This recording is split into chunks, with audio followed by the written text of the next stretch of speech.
आप देख रहे हैं जोहार झारखंड और आपके साथ मैं हूं विवेक।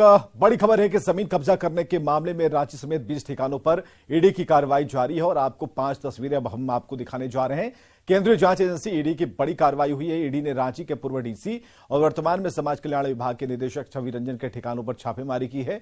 झारखंड के साथ ही बंगाल और बिहार में कुल 20 ठिकाने पर छापेमारी हो रही है। रांची में पूर्व डीसी छवि रंजन के ठिकानों के साथ ही रिम्स में रेडियोलॉजी डिपार्टमेंट के टेक्नीशियन अफसर अली के घर पर भी छापेमारी चल रही है।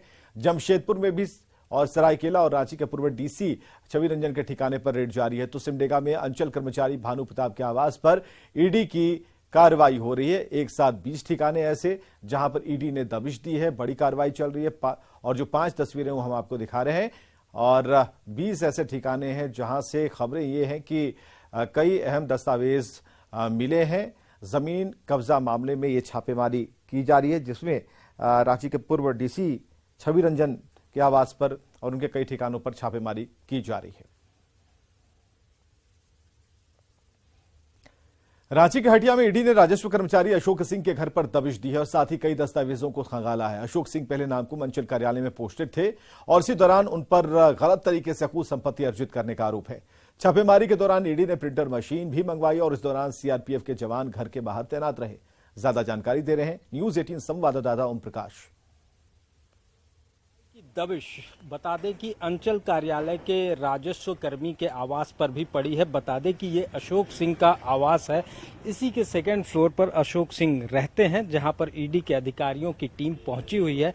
फिलहाल आपको बता दें कि अशोक सिंह जो नामकुम अंचल में राजस्व कर्मी के रूप में प्रतिनियुक्त थे, हालांकि अभी उनका तबादला हो गया है और वो फिलहाल अभी नामकुम अंचल में नहीं है, लेकिन इनके घर पर ईडी की दबिश जो है वो यहाँ पर पड़ी है। देख सकते हैं कि 2 गाड़ियाँ यहाँ पर ईडी की जो है वो खड़ी हुई हैं और इसी में अधिकारी जो है वो यहाँ पर पहुँचे थे और किस तरह से जमीन के अवैध खेल में अशोक सिंह की संलिप्तता थी, ये मामला कहां तक जाता है और इसके दायरे में और ईडी के रडार में कौन कौन से लोग और सामने आ पाते हैं। कैमरामैन संजीव तिवारी के साथ ओम प्रकाश, न्यूज 18 रांची।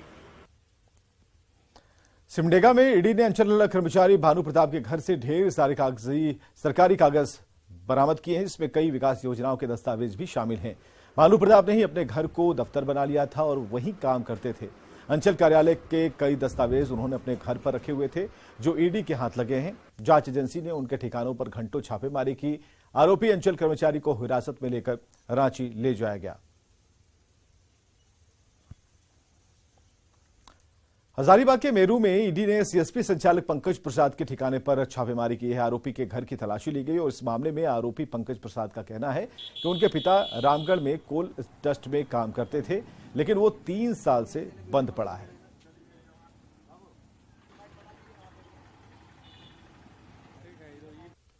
चेकिंग चल रहा है, जब कुछ जांच नहीं होता तब कैसे पता सकते। क्या काम करते थे आप? वो पापा कोयला वाला काम करते थे। कोयला से रिलेटेड काम है। कहाँ से काम होता था आपका? रामगढ़ से। रामगढ़ से। कितने साल से कोयला का काम कर रहे थे? तो छोड़े हुए 3 साल हो गया। तो छोड़ चुके हैं काम? और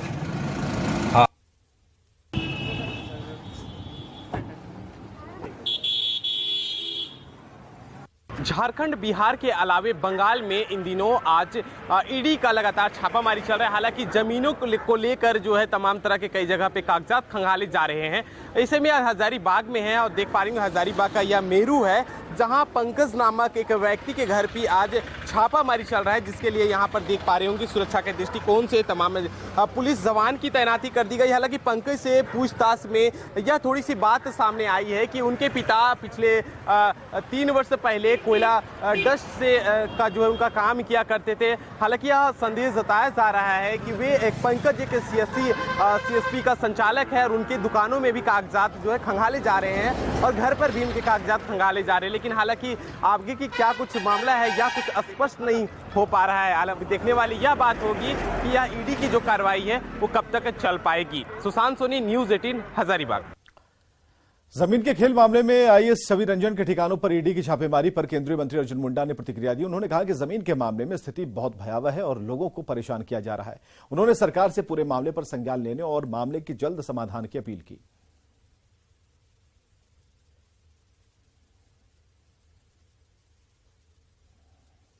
बहुत ही दयनीय स्थिति में पहुंच गई है। इस पर राज्य सरकार कोई ध्यान नहीं लग रही है और बहुत सारे माफिया तत्व इसमें जुड़ गए हैं, गठजोड़ हो रहा है। ये आज भी मेरे पास में 4-5 महिलाएं आई जिनके घर में गार्जियन पुरुष नहीं है, बेबसी के साथ कह रहे थे कि हमारी जमीन लूटी जा रही है। रांची में सचिवालय घेराव के दौरान बीजेपी के कई नेताओं पर दंगा भड़काने का आरोप लगा। इसमें केंद्रीय मंत्री अर्जुन मुंडा के साथ पूर्व सीएम, 5 सांसद, 3 एमएलए समेत 41 के खिलाफ एफआईआर दर्ज किए गए हैं। इस पर केंद्रीय मंत्री ने नाराजगी जताई, साथ ही पूछा कि उनके मौजूद नहीं रहने के बाद उन पर धाराएं क्यों लगाई गई। मजिस्ट्रेट को पूछना चाहिए या मजिस्ट्रेट ही बताए कि किस राजनीतिक दबाव के कारण इस तरह से हुआ, क्योंकि उस घटना स्थल पर मैं था या नहीं था ये तो एफआईआर के नजरिए से समझ में आ रहा है कि ये पॉलिटिकल तरीके से चीजों को देख रहे हैं। बीजेपी नेता और गढ़वा के पूर्व विधायक सत्येंद्रनाथ तिवारी सदर थाना क्षेत्र के झूरा गांव के पास सड़क दुर्घटना में घायल हो गए।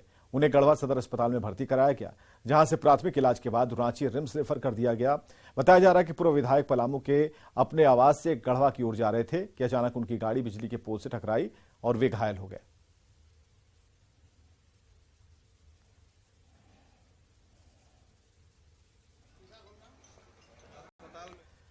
देवघर के एम्स परिसर में निर्माणाधीन ब्लॉक के बाहर रखे कचरे के ढेर में आग लग गई। आग लगने से एम्स परिसर में अफरा तफरी का माहौल हो गया, लेकिन आग के ज्यादा फैलने से पहले ही एम्स के कर्मियों ने आग पर काबू पा लिया। बताया जा रहा है कि बिल्डिंग की चिंगारी से बिल्डिंग के बाहर रखे कचरे के ढेर में आग लग गई, जिससे समय रहते एम्स के कर्मचारियों के द्वारा फायर ब्रिगेड की भी टीम मौके पर पहुंचने से पहले ही आग पर काबू पा लिया गया था।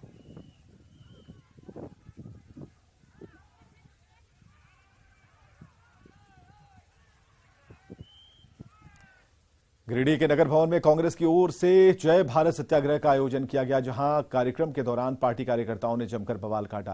यहां तक कि एक दूसरे से कार्यकर्ता उलझते दिखे, हाथापाई की नौबत आ गई और इस कार्यक्रम में झारखंड कांग्रेस प्रभारी अविनाश पांडे, प्रदेश अध्यक्ष राजेश ठाकुर के साथ तमाम बड़े नेता मौजूद रहे। हंगामे के दौरान सभी नेता मूक दर्शक बने रहे।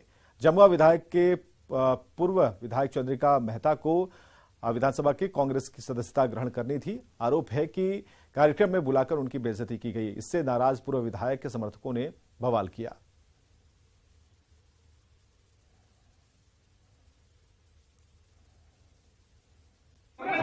सभी भाई एक माँ बाप होते हैं और हमने कहीं विभाजन हो हम पार्टी कब बढ़ेंगे। इसीलिए जब तो समूह हम और उसमें विभाजन किसी के साथ कहीं कुछ। गिरिडीह के नगर भवन में कांग्रेस ने जय भारत सत्याग्रह अभियान किया और इस मौके पर झारखंड प्रदेश कांग्रेस प्रभारी अविनाश पांडे और स्वास्थ्य मंत्री बन्ना गुप्ता के साथ बड़ी संख्या में कांग्रेस नेता और कार्यकर्ता शामिल हुए। सत्याग्रह सभा के दौरान बीजेपी सरकार पर जमकर निशाना साधा गया।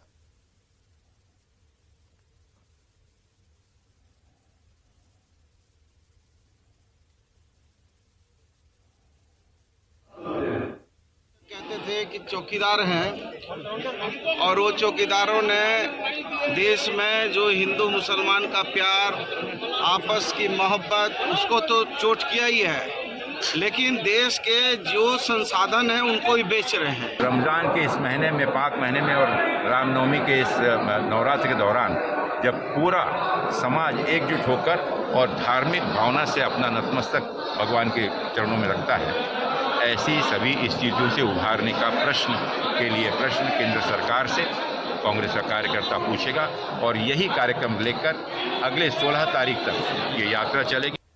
जामताड़ा में कांग्रेस पार्टी की ओर से आयोजित जय भारत सत्याग्रह कार्यक्रम की सफलता पर अब श्रेय लेने की होड़ मच गई। इस कार्यक्रम में बड़ी संख्या में आदिवासी, विशेषकर महिलाएं, हिंदू, अल्पसंख्यक सभी समुदाय के लोग मौजूद थे। जिला अध्यक्ष हरिमोहन मिश्रा ने जहां इस सफलता के लिए जिला कांग्रेस कमेटी और प्रखंड कांग्रेस कमेटी का योगदान बताते हुए अपनी पूरी टीम को बधाई दी और प्रदेश प्रभारी अविनाश पांडे, प्रदेश अध्यक्ष राजेश ठाकुर, पूर्व केंद्रीय मंत्री सुबोधकांत सहाय के प्रति आभार प्रकट किया। वहीं जामताड़ा विधायक डॉक्टर इरफान अंसारी ने इस भीड़ के पीछे अपना प्रयास बताया। और ये कार्यक्रम, ये जो भीड़ थी, कल की भीड़ जो उमड़ी थी, सभी समुदाय के लोग थे, आदिवासी थे, मुस्लिम थे, सभी समुदाय के, हिंदू थे, सभी समुदाय के लोग थे। ये भीड़ हरिमोहन मिश्रा का भीड़ था। हरिमोहन मिश्रा और एज ए जिला अध्यक्ष मैंने काफी मेहनत किया। भाजपा के पास जनता नहीं है, मास नहीं है, बेवजह आप लोग तमाशा मत बनाइए और सरकार का सहयोग कीजिए।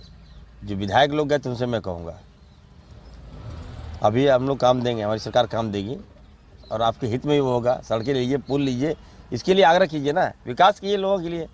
बेवजह अब भाजपा यहाँ नहीं आएगी। रांची समेत सभी 24 जिलों में आजसू ने न्याय मार्च निकाला। रांची के मोरहाबादी ग्राउंड में बापू वाटिका से आजसू की न्याय यात्रा शुरू हुई, जिसमें आजसू अध्यक्ष सुदेश महतो के साथ बड़ी संख्या में आजसू कार्यकर्ता शामिल हुए। इस मौके पर गठबंधन सरकार पर झारखंड की जनता से ठगी करने का आरोप लगाया गया। ज्यादा जानकारी दे रहे हैं न्यूज 18 संवाददाता अविनाश कुमार। बड़ी संख्या में पुरुष के साथ साथ महिलाएं भी शामिल हैं। आज इस मार्च के बहाने हेमंत सोरेन सरकार पर निशाना साधा जा रहा है। महिलाएं असुरक्षित है, रोज की घटना देखो, लॉ एंड ऑर्डर की स्थिति देखो, यहाँ का जिस बुनियाद पर गवर्नमेंट बनी उस बुनियाद के विषय को देखो। 1932 से लेकर जिसकी बात करते रहे हैं, स्थानीय नीति, नियोजन नीति, ये सारे पर सरकार फ्लॉप रही है। छात्रों को धोखा दिया है, यहाँ के लोगों को धोखा दिया है, आरक्षण के नाम पर बैकवर्ड को धोखा दिया है। ये धोखा देने वाली सरकार है और उसी के खिलाफ में आज पूरे राज्य के 24 जिला में ये कार्यक्रम हो रहा है, न्याय यात्रा निकाली गई है। ये तमाम लोग सरकार से पूछ रहे हैं कि कब रोजगार मिलेगा, कब महिलाओं को अधिकार मिलेगा, कब 27% आरक्षण उन्हें मिलेगा, या फिर सिर्फ इन सारी बातों पर, इन योजनाओं पर, इस तरह की घोषणाओं पर सरकार सिर्फ और सिर्फ राजनीति करती रहेगी। कैमरा पर्सन प्रभाकर के साथ अविनाश कुमार, न्यूज 18 रांची। बोकारो में आजसू की ओर से न्याय मार्च निकाला गया। इस मौके पर गोमिया के विधायक लंबोदर महतो और चंदन कियारी के पूर्व विधायक उमाकांत रजक ने यात्रा का नेतृत्व किया। आजसू कार्यकर्ताओं ने जमकर नारेबाजी की और हेमंत सरकार पर हर मोर्चे में विफल रहने का आरोप लगाया।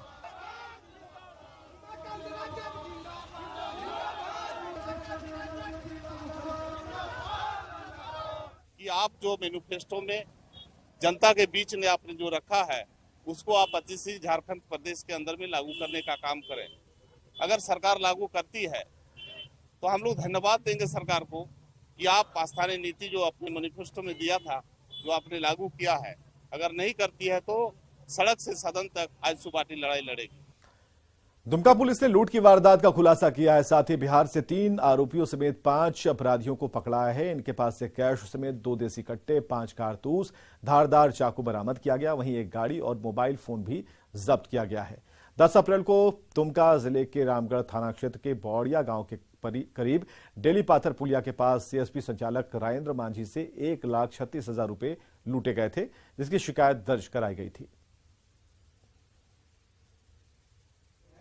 एक चंदन कुमार है जो कि बेगूसराय का है, उसका भी वो मर्डर केस तक में जल गया हुआ है। एक सुमन यादव है, वो भी गया, उसका अपराधिक इतिहास है, उसका वो भागलपुर का है। तीसरा रंजीत पोद्दार है, दुनिया में ही थाना के सामने रहता है, उसका भी आपराधिक इतिहास है। 2 और लड़के हैं जो गोड्डा के हैं, उनका आपराधिक इतिहास अभी नहीं दिख रहा है, अभी सबका तीनों का आपराधिक इतिहास है। गिरिडीह के गरहाटांड घाटी फील्ड में पुलिस ने लूट की झूठी साजिश का खुलासा किया। इतना ही नहीं, घर के बगल में खाली पड़ी जमीन में फेंकी गई जेवरात और नकदी समेत अन्य सामान बरामद कर लिए। इस मामले में पुलिस ने बेटे और बहू को हिरासत में लिया है। दरअसल बीती देर रात घाटी फील्ड के करीब रहने वाले दिलीप सिंह के घर 6 की संख्या में पहुंचे नकाबपोश अपराधियों के द्वारा लूट की सूचना मिली थी। घटना की जानकारी के बाद पुलिस मामले की तफ्तीश में जुटी और 2 घंटे के अंदर ही मामले का खुलासा कर दिया। फिलहाल पुलिस आरोपी के बेटे और बहू को हिरासत में लेकर आगे की कार्रवाई में जुटी है। गरहाटांड घाटी फील्ड में अविनाश सिंह रहते हैं, कोर्ट का स्टाफ है। उनके घर में डकैती होने की वारदात की सूचना दी गई थी। हम लोगों ने त्वरित मतलब आया और घटनास्थल का निरीक्षण किया और उसी दौरान पता चला कि इसके घर के परिजन द्वारा एक घटना को अंजाम दिया गया और सारा सामान जो था, ऑर्नामेंट्स, रुपए, ATM कार्ड सारा बरामद कर लिया गया है। बोकारो में दूसरे राज्य के खिलाड़ियों को क्रिकेट टीम में जगह दिलाने के नाम पर पैसे ऐंठने का मामला सामने आया था, जिसे न्यूज 18 ने प्रमुखता से दिखाया था। अब बोकारो जिला क्रिकेट संघ के पदाधिकारी आरोप लगाने वाले खिलाड़ियों को पैसे वापस कर मामले को रफा दफा करने का दबाव बना रहे हैं। बोकारो जिला क्रिकेट संघ के एक अधिकारी ने उत्तर प्रदेश के देवरिया के अंशुमन सिंह और बिहार के बेतिया के अजीत कुमार ने जिला और राज्य टीम से खिलाने का आश्वासन देकर मोटी रकम वसूली थी। जब काफी दिनों तक टीम में उन्हें जगह नहीं मिली, तब दोनों ने अपने पैसे वापस मांगे और पैसे नहीं मिलने पर अंशुमन सिंह ने सचिव संतोष पासवान और संयुक्त सचिव PN सिंह पर मामला दर्ज करा दिया। मामले को मैनेज करने के लिए जिस अंकित वर्मा का इस्तेमाल क्रिकेट एसोसिएशन के कोषाध्यक्ष ने किया था, उसने भी ट्रेजरर के कहने पर पहल किए जाने की बात कही है। संतोष कुमार पासवान और पीएन सिंह के ऊपर केस किया था, जिस केस नंबर 1923 है। उस केस को मैनेज करने के लिए लखनऊ का एक लड़का अंकित वर्मा, जिसके थ्रू मुझे 48,000 रुपये और एक 35,000 रुपये का चेक दिया गया था, और उस चेक के माध्यम से यही कहा गया था कि तुम जाके केस वापस ले लो, उसका तुम्हें और भी जो बाकी का पैसा मिल जाएगा, आने जाने का जो भी है सब तुम्हारा बाद में देख लिया जाएगा, तुम जाके पहले केस वापस ले लो। कांटेक्ट में अंशुमन को किया, संजय पांडे सर के कहने पे किया, और जो भी वर्ड्स थे उन लोग के थे, मेरा कुछ नहीं था। उन लोग जब फ़ोन किया मैं कांटेक्ट किया, जो भी पैसा लेन देन उसको देने का, केस वापस करने का, सब उन लोग का वर्ड्स था, मेरा कुछ नहीं था। मैं बस एक जरिया था, क्योंकि मैं लखनऊ का लोकल हूँ। विगत माह एक FIR हुआ था, जिसमें कि वादी के द्वारा आरोप लगाया गया है कि बोकारो डिस्ट्रिक्ट क्रिकेट एसोसिएशन में जो वो खेल रहे थे विगत 2018 से 2021-22 तक। पश्चिमी सिंहभूम के कुल्हान जंगल में फिर हुआ आईडी ब्लास्ट में एक मवेशी की मौत की खबर है और सर्च ऑपरेशन में 2 आईडी बम बरामद किए गए हैं जो ब्लास्ट कर गए। और ये तस्वीरें हम आपको दिखा रहे हैं जहां पश्चिमी सिंहभूम के कुल्हान जंगल की तस्वीरें हैं और आईडी ब्लास्ट हुआ है। ब्लास्ट में एक मवेशी की मौत हुई है और सर्च ऑपरेशन में 2 आईडी बम बरामद किए गए हैं।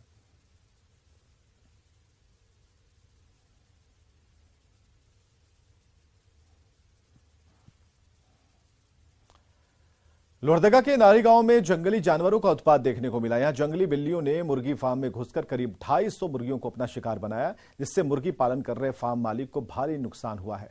मुर्गी पालक महिला विकास मंडल से कर्ज लेकर मुर्गी पालन कर रहे थे। पीड़ित ने नुकसान की भरपाई के लिए वन विभाग से मुआवजे की मांग की है।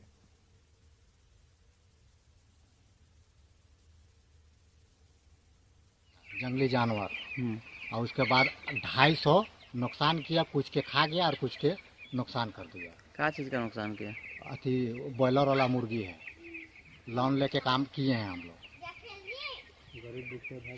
अब गरीब दुखिया आदमी कहाँ से अब हम भरपाई करेंगे सोच रहे हैं। जमशेदपुर कस्बा शास्त्री नगर में हिंसक झड़प के बाद आज चौथे दिन भी धारा 144 लागू है। हालांकि इलाका पूरी तरह से शांत है। हनुमान मंदिर के सामने और मस्जिद के सामने टेंट लगाकर प्रशासन की ओर से कैंप किया जा रहा। वहीं इसके साथ ही 5 लोगों को एक साथ किसी जगह बैठने या फिर आवाजाही पर पाबंदी है। कल डीसी और एसएसपी ने प्रभावित इलाके का दौरा किया। वहीं जुमे की नमाज को देखते हुए भी हालात पर पैनी नजर रखी जा रही है। आपको बताएं कि शनिवार को हनुमान मंदिर के झंडे में मांस का टुकड़ा बंधा हुआ मिलने के बाद हिंसा हुई थी। इसके बाद कार्रवाई करते हुए 60 से भी अधिक लोगों को हिरासत में लिया गया।